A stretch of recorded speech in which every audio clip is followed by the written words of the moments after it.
Please grab it, cheerleaders. Thank you all for joining Susan and me on this special day. This is a day in which our nation's future and my personal story comes together. Susan has been on this journey with me each step of the way, and Arkansas has never had a better First Lady.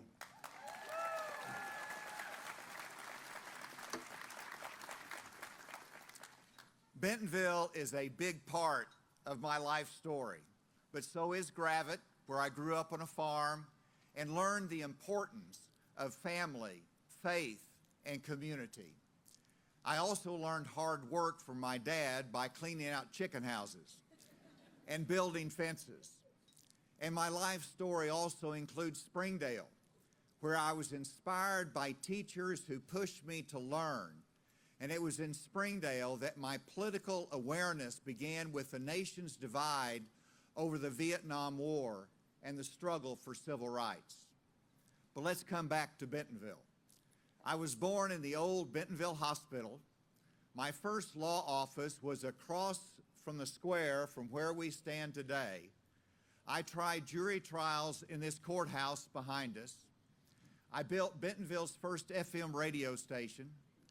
I served as Bentonville's city attorney, but most importantly, this is where Susan and I started our family and spent some of our happiest years living on 15 acres of rocks and hills west of town in a double-wide mobile home.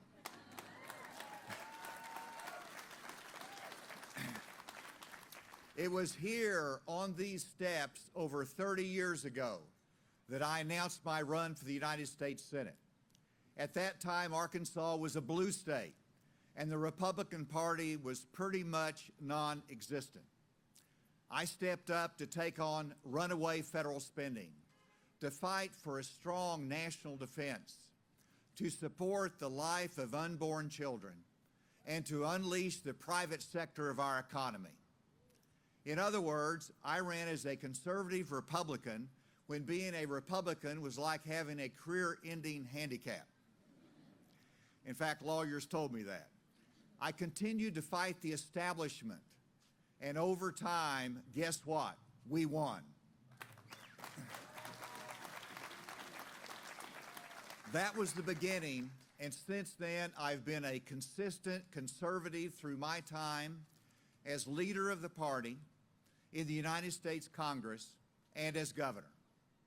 And now I bring that same vigor to a fight in another battle, and that battle is for the future of our country and the soul of our party.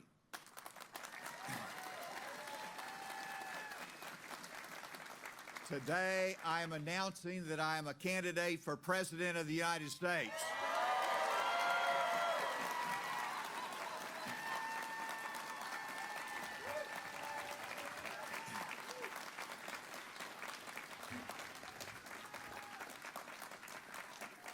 In this campaign for president, I stand alone in terms of my experience, my record, and leadership. From Congress to the DEA to Homeland Security, I have served our country in times of crisis. As governor of Arkansas, we cut taxes and created record surpluses. We increased pay for teachers. We reduced regulations, we recruited industry, and the private sector grew by over 100,000 jobs.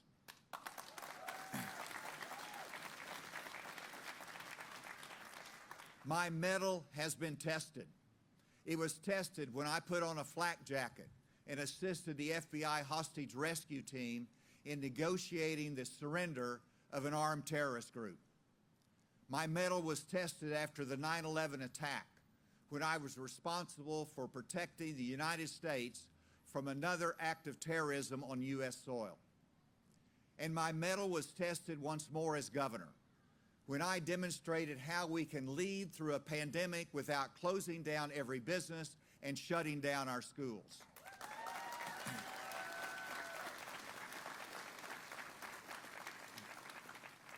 When I had pressure from Washington and the national media to shelter in place, I said no.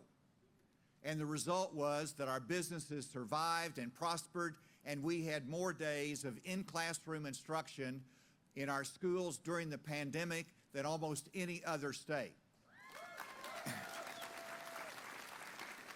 And yes, that's right, we beat Florida and Texas. This campaign is about courage. It is about making the tough decisions to rebuild our economy, to give peace a chance through America's strength, and to renew the American spirit of freedom, opportunity, and the rule of law. And we've got our work cut out for us. Let me offer some solutions today. First, we need to get our economy back on track.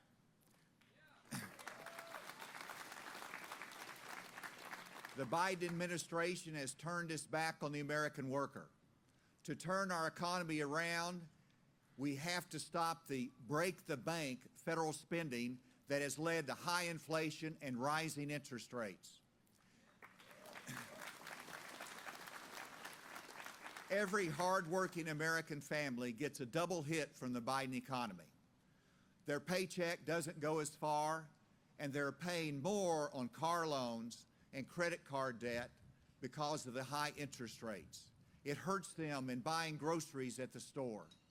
That is not acceptable. I have been chief executive of our state for 8 years, and that means I know how to balance a budget. I did it every single year.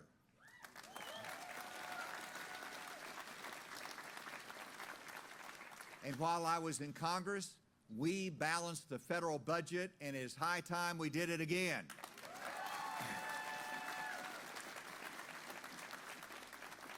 And that's just the beginning of what we must do together to bring out the best of America. We must secure our southern border. We need a pro-growth energy policy that is not focused on limits, but on production. We should not limit American growth, but rather we should unleash our energy producers.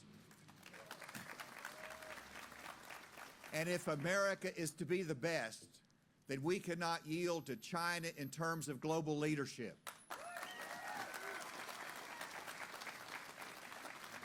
When the Biden administration conducted its disastrous withdrawal from Afghanistan, we left our friends abandoned and our allies confused. America looked weak, and that weakness was seen as an opportunity for Russia to invade Ukraine, and then for China to threaten and be aggressive toward Taiwan. Let me assure you, as president, I will bring out the best of America. We will stand with our allies, and we will stand with our friends.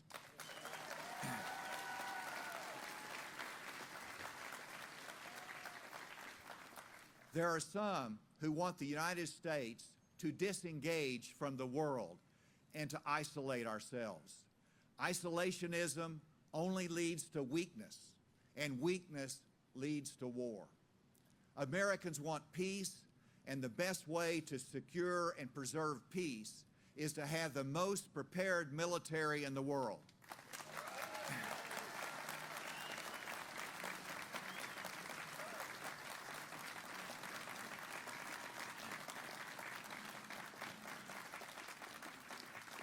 Today's threat is the Russian invasion of Ukraine. I join with those who say we do not want an unending war in Ukraine, and the best way to avoid a long war is to help Ukraine win today. As a nation, we have proven resilient in our democracy, and we have endured through times of war and hardship. And I am confident we will even survive through the destructive policies of the Biden administration. But the time for change is now. It is time to bring out the best of America.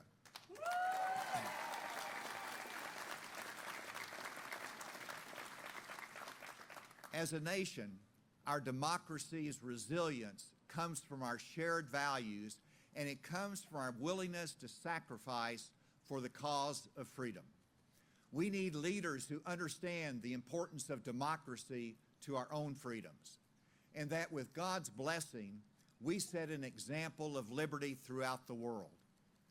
America is a democracy's lighthouse. We must not let the light be dimmed.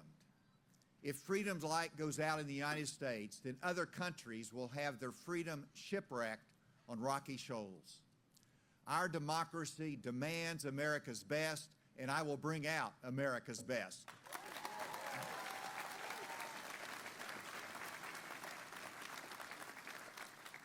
We will do this through leadership, economic growth, and respect for the rule of law. The Biden administration has stood on the sidelines and passively watched as rampant crime destroys our cities with smash-and-grab robberies and a flagrant disrespect for human dignity and the rule of law. This must change. What separates the United States from the rest of the world is our commitment to justice. The rule of law is the foundation for peace in our communities. I am the only candidate running for president with a breadth of experience in law enforcement. I will enforce the law and demand that local prosecutors do the same.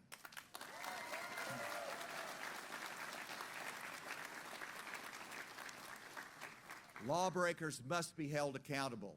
Restoring respect for the law will not only reduce crime in our country, it will also bring out the best of America. These are solutions that work for America. The rule of law also applies to our southern border. I have 3 words that will work to protect our country from the human suffering that results from an open border, and that is enforce the law.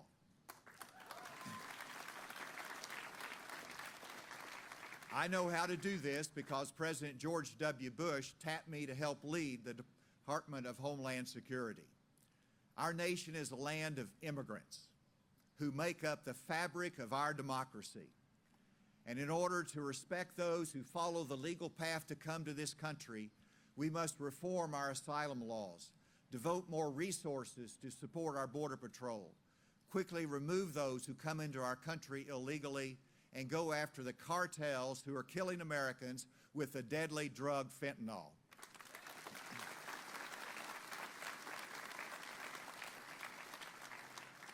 When fentanyl is the leading cause of death for those 18 to 49, then we are losing our sons and daughters way too soon.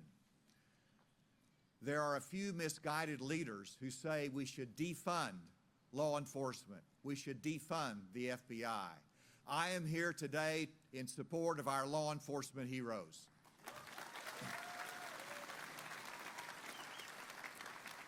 The argument to defund police is designed to undermine our rule of law. We should not defund the police, we should not defund the FBI, but we do need serious reform to refocus the core functions of our federal law enforcement. As someone who has worked with all the federal law enforcement agencies, I know what needs to be done. We must make them more focused, more accountable, and successful in protecting our citizens. The FBI needs to be trimmed down and focused on its #1 duty, leading our counterterrorism mission. And when we support our law enforcement and enforce the rule of law, we bring out the best of America.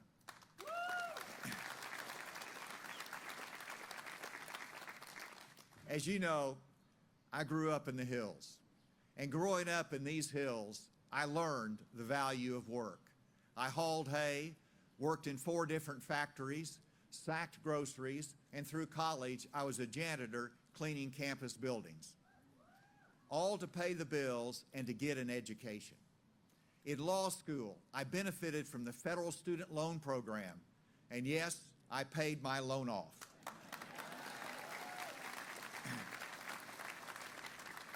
In order to bring out the best of America, we must once again embrace the dignity of work.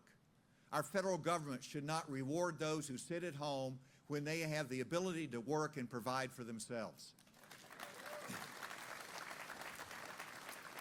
As governor, I turned down federal assistance that discouraged a return to work.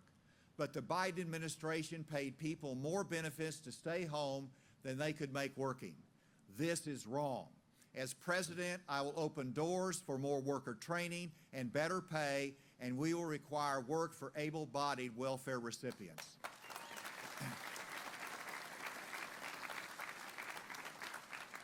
This will grow our manufacturing workforce, and we will prove that we can still make things and manufacture things in the United States of America. An important solution to this challenge is lifting the penalties for those who want to stay in the workforce after the age of 62. Right now,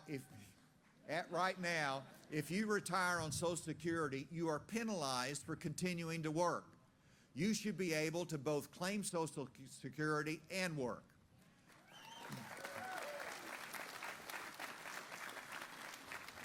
Remove the penalties and let those who want to work continue to do so without government penalties. Right now, we have nearly 10 million job openings in the U.S., and by making this change, we will add millions to the labor pool and increase the income of retirees at the same time. Yes, this will help bring out the best of America.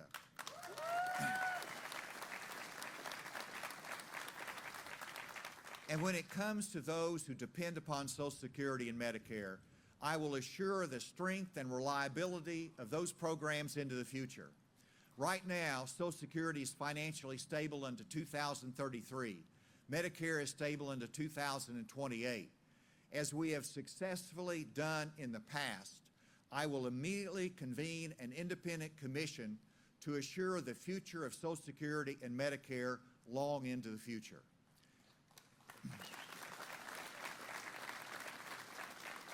This commission will be modeled after the 1983 commission that was chaired by Alan Greenspan. It led to legislation that successfully extended the life of these vital retirement programs for all Americans. Americans need to have confidence in their future, and this action will stabilize and assure the future of supplemental retirement programs Americans depend upon. As governor of Arkansas, as you know, I had a priority, and I expanded access to computer science education. It was a priority of mine, and the result was going from 1,100 students who took computer science to over 23,000 students taking computer science. We went from 20 certified teachers to over 650 who are certified to teach computer science in our classrooms.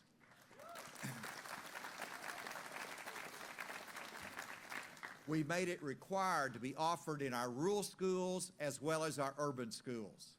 The result is that Arkansas led the nation in computer science education and made a real difference in the opportunities for young people. It is critical that we follow this model as a nation if we are going to compete with Communist China. The fact is that U.S. test scores in math and science are falling behind other countries.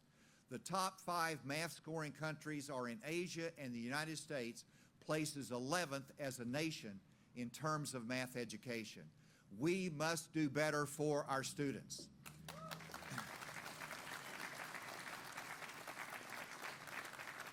As president, I will expand computer science education into every grade school and high school in America. I will focus our higher education to produce more engineers and scientists so that we can compete. And when we do, we can not only compete with China, but we will bring out the best of America.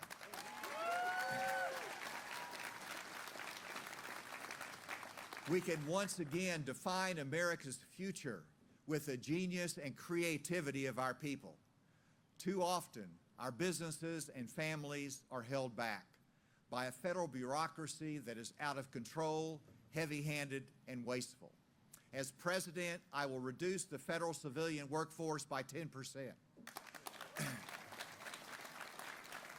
You can believe me when I say I will do this because I have done it. In Arkansas, I reduced the state executive workforce by 14%. And there is a lot more room for improvement in Washington than even in Arkansas. We will reduce the burden of government, we will lower the federal deficit, and we will unleash the power of the private sector. Our families will have more to spend and save for their children's future.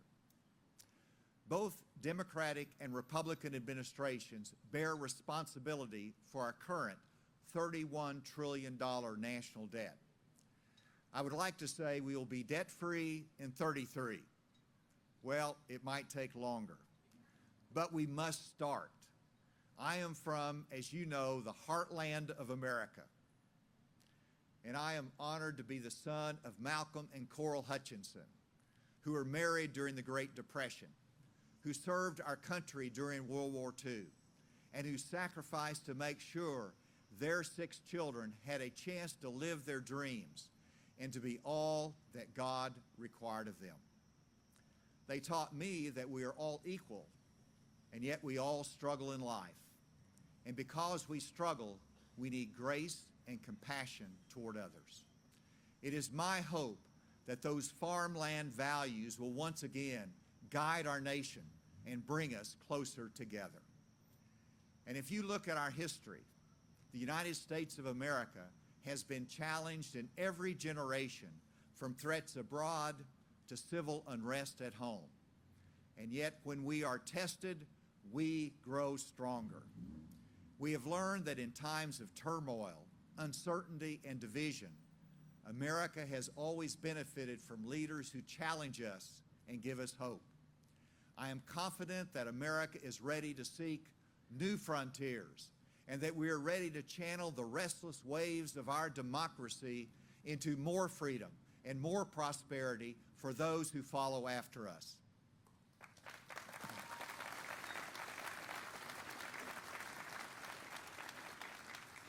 I am running for President of the United States because I know that the best of America is ahead of us.